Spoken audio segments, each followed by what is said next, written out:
Hello everyone, welcome to my channel. আজকে আমি আপনাদেরকে দেখাবো যে আমাদের এক আত্মীয়র মাঝে প্রায় 10 বছর হচ্ছে বিয়ে হওয়ার, কিন্তু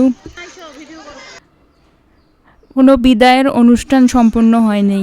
তাই 10 বছর পর তাদের পরিবার সিদ্ধান্ত নেয় যে এবার বিয়ের আয়োজনটা ঠিকঠাকভাবে শুরু করবে।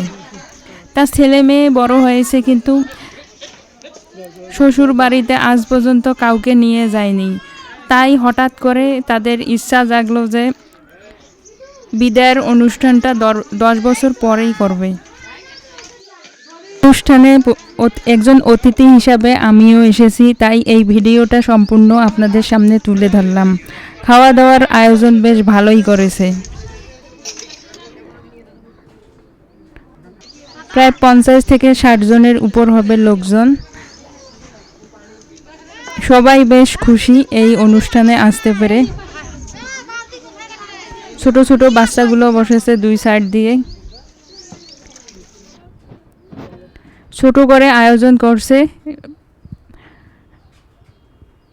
খুবই ভালো লাগতেছে দেখে। এক কথায় বলা যায় বিয়ের প্রায় 10 বছর পরে বিদায়ের অনুষ্ঠান সম্পূর্ণ হচ্ছে। তাই নিজের চোখে দেখার জন্য যে অবাক লাগার মতো বিষয়টা যে বিয়ে হয়েছে আজ থেকে প্রায় 10 বছর আগে, বিদায় দেয়নি, তার কারণে হঠাৎ করে এই বিদায়ের সিদ্ধান্ত নেয় এনারা। ছোট বড় দুটা বাচ্চা আছে, কিন্তু তারপরেও বিদায়ের অনুষ্ঠানটা ওনারা সম্পূর্ণ করেন।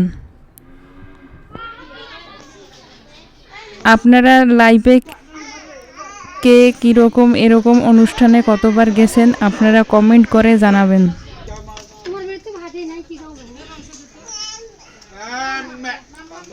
এখানে পরিবারের লোকজনেই খাওয়া দাওয়া সঙ্গে দেখাশোনা করতেছে, সবাই কীরকম খাচ্ছে না খাচ্ছে সব মিলিয়ে ভালো পরিবেশটা লাগতেছে।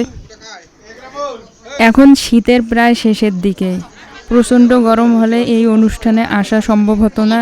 আবহাওয়া অনেকটা ঠান্ডা। ভিডিওটি অনেক বছর আগে করেছি, প্রায় 4 থেকে 5 বছর আগে করেছি। এখানে এই ভিডিওর মাঝে যারা যারা আছে অনেকেই তারা পৃথিবীতে আর নেই। আপনারা ভিডিওটি যারা যারা দেখতেছেন তাদের জন্য দোয়া করবেন, আল্লাহ যেন তাদেরকে জান্নাতবাসী করে।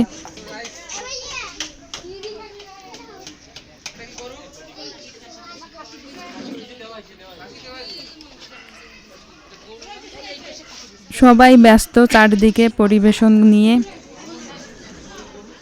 এখানে জায়গা পাননি, এখানে এনারা অপেক্ষা করতেছে যে জায়গা খালি হলে ওনারা বসে পড়বে। এনারা এখানে বসে অপেক্ষা করতেছে, এদের খাওয়া দাওয়া একটু দেরিতে হবে। সবাই বেশ সেজে গুজে ভালোভাবে এসেছে। সব মিলিয়ে একটা অসাধারণ আয়োজন 10 বছর পর হলেও।